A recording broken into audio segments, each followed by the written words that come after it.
ভাই আপনি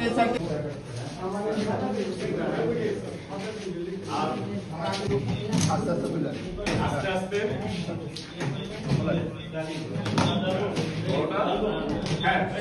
সবগুলো খোলা হয়েছে না এখানে ঢেলে দেন সবাই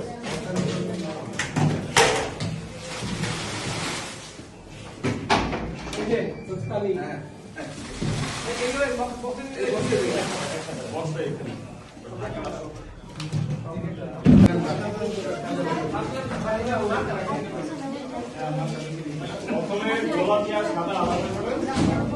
তারপরে গোলাপিটা আগে করবেন ঠিক আছে গোলাপিটা আগে করবেন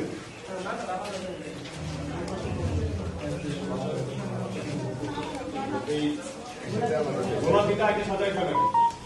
গোলাপিটা আগে সাজাই খাবেন